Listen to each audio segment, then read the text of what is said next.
Runaway Robot by Lester Del Rey. Chapter 1. Message from Earth. It was an exciting day. A rocket was due from Earth, and I guess nothing more exciting than that ever happens on Ganymede.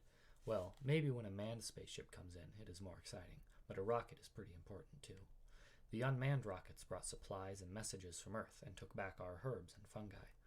These were very valuable because Ganymede is the only place in the system where they will grow. Therefore, it is a vital satellite, not just another moon wheeling around Jupiter. Actually, you might say that it is more important than Jupiter itself, because Jupiter does not produce anything of value to anyone. It hasn't even got a surface you can stand on. Anyhow, the rocket was coming in, and Paul and I hiked over to the spaceport to see it. The spaceport was about 5 miles from the residential domes, and Paul and I walked.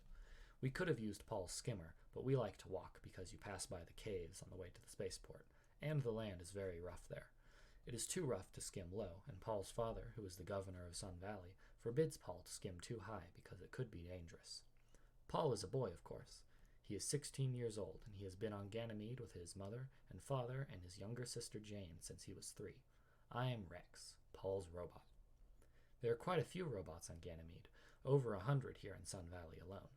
Robots do all the work, so naturally there are many kinds. The ones here are farm robots. They are geared and activated to that kind of work. They plant and tend and harvest the herbs that we send to Earth. They scrape off the fungi that grow in the rocks and process them for the juices that are valued in Earth medicines. I'm different, however. I'm a domestic robot, and therefore geared to a higher intelligence level than the others. I'm geared high enough to be a companion, and that's why Roger Simpson, Paul's father, bought me. I have been with Paul ever since he came here. He was a toddler then, in a little air suit that made everybody laugh, and I could only take him on short trips out of residential domes. It was my job to watch him very closely and see to it that he did not take off his helmet or do some other foolish thing like that. Later, when he grew up, Paul knew better, of course. Paul and I were very close, being together all the time, and we talked about a lot of things. Once he tried to explain to me what it was like to grow up, to not know anything when you start and learn it all as you grow bigger. It was very difficult to understand, because knowing things like the danger of a human going out without an airsuit is built into a domestic robot's memory bank when it is manufactured. Paul also taught me the big difference between a robot and a human, at least one of the big differences. Whenever Paul learned anything, he learned why it was true. I didn't, like the airsuit. Paul knew the reason why it was fatal to go without it or to take it off. He learned all about air and how he needed it in his lungs to stay alive. I only knew it was dangerous, but I didn't know why. And I guess maybe I still do not really understand it. Not the way Paul does, at least. That is because of my mental capacities are limited by my manufacturing specifications, and when you're born instead of manufactured, you have no mental limits. A robot, I can tell you, gets a lot of wrong ideas. For instance, I thought I had curiosity. I got the idea from being with Paul and listening to him ask questions to find out about things. His mother called that curiosity. I asked questions to find out about things, so I thought I had curiosity too. But I haven't. What I've got is this. A limited capacity to inquire into unforeseeable conditions in order to avoid destruction. That was what it said in the instruction manual that came with me. Not curiosity at all. When Paul read that to me, he laughed and said, "Don't worry, Rex. What you've got'll do until some real curiosity comes along." I have a humor response circuit in my reaction bank, so I laughed too. But then I wondered what worry was, the thing Paul told me not to do. I asked him, and he said it was a crazy thing. He said, "Don't worry about it." I didn't ask any more, but I did wonder how you could answer a question by saying the same thing over again that the question was asked about. Anyhow, that was a very important day, and we started early to hike over and see the rocket come in, and when we came to the cave country, Paul said we had time to stop off and check our hideout.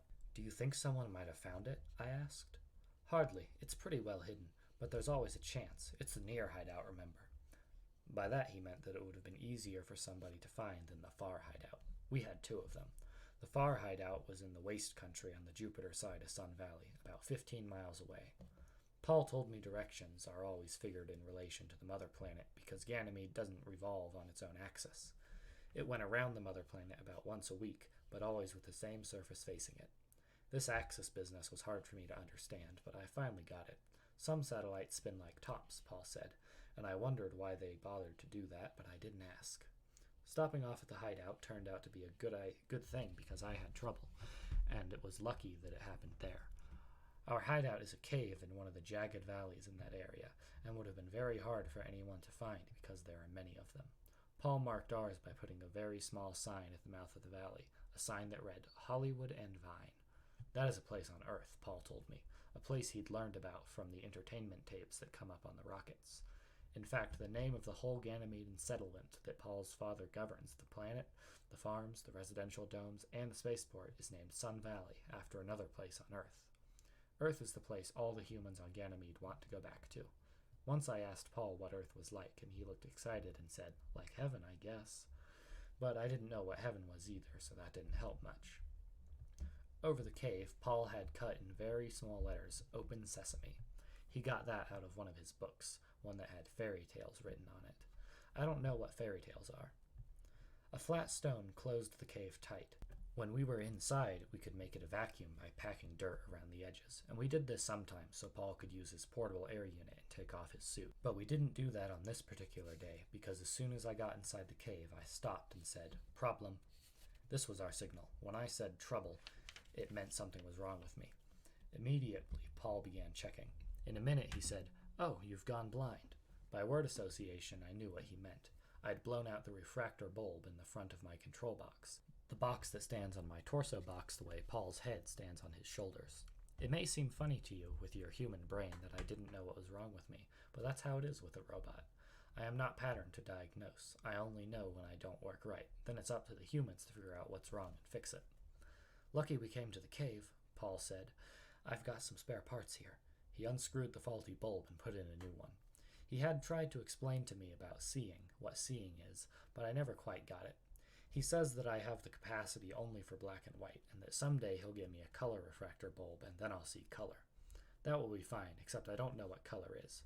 Paul tried to explain that too, but I don't understand it any better than when he told me that I see things in 2 dimensions, everything on a flat surface. Once, when he was a little boy, he said, Rex, when I grow up and get rich, I'm going to have you repatterned up to the capacities of the computer robots. They are the most advanced units ever invented, and it would be nice to be one, but I think Paul forgot that he was going to have that done. It is very natural for humans to forget. Robots can't. Everything goes into my memory bank and stays there. I couldn't forget anything even if I wanted to. We left the cave after I'd been fixed and hiked towards the spaceport. When we got close, Paul saw a skimmer coming from the direction of the plant. That's Dad, Paul said. He would know that because his father's skimmer was red, that's a color, and was reserved for the governor. The skimmer stopped beside the rocket Runaway, and Roger Simpson got out and stood there waiting. Paul and I didn't go any closer because he liked to watch the rocket come in from a little distance away. There it comes, he shouted, and pointed high into the sky. It's beautiful. I'd known it was coming for quite a while because my audio mechanisms is far more sensitive than Paul's eyes, and I could hear the jets hissing. Paul grabbed me by the arm. His eyes were shining. Isn't it beautiful? So long and sleek with its red jets flaming? The control robot in the tower was bringing the rocket in according to a punch-up tape pattern. There were 3 lessing spirals, and the rocket circled overhead. It stood out sharply against the sky and then vanished into the daytime blaze of Jupiter. The last time around, it settled onto the rocket landing skid, and the control robot braked it and killed its jets right where Paul's father and another man were waiting. The robot unlocked the rocket's loading ramp, and it opened up a ladder and came out and touched the ground. Mr. Simpson and the man climbed the ladder and disappeared into the rocket.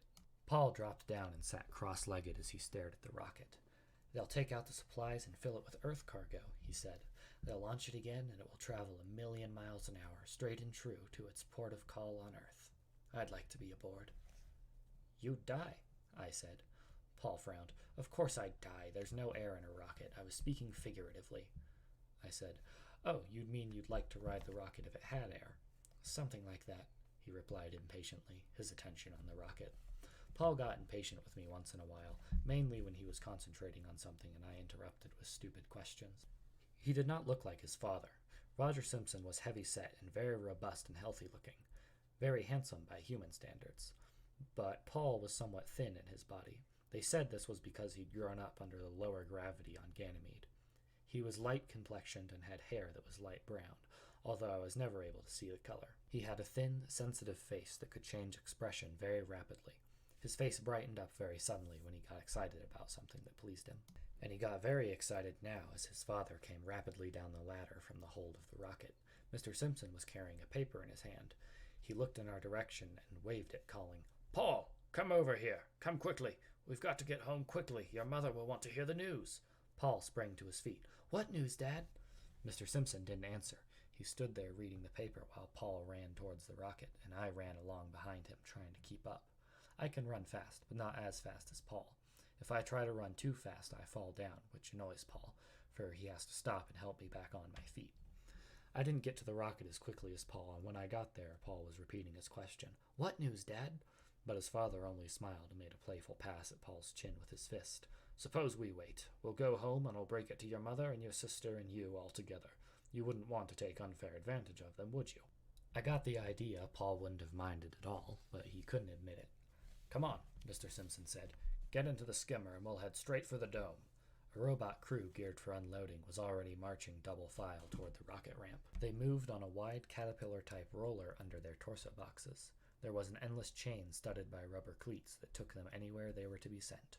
"You too, Rex," Mr. Simpson said. "Into the skimmer." That showed Mr. Simpson was in a happy mood, and I was glad because I liked riding in a skimmer. It was an open car with a flat bottom and 3 jets in the back end that lifted it off the ground and sent it skimming along a foot above the surface. A skimmer could be angled sharply upward and had the mechanical ability to function as a sky car, but such use could be dangerous. It was built primarily to skim the surface of the ground at high speeds. We got home in no time. Mr. Simpson jumped out and Paul followed him, and I came along behind as usual. The residential domes are not very big, only large enough to cover the entrances to the apartments and house. Living quarters for humans on Ganymede are always built underground. The air suits are left on the surface. Paul and his father skinned off their air suits and rushed downstairs into the apartment. Mrs. Simpson and Jane were in the living room. Mrs. Simpson was busy putting plastic strips on the weakened seams of an air suit. She looked up. "You look excited, Roger. What's happened?" "We've been recalled. We're going back to Earth," he told her. There was dead silence. Paul, his eyes wide and unbelieving, whispered, "Dad, will you say that again?" "Certainly, Paul. We've been recalled. We're returning to Earth."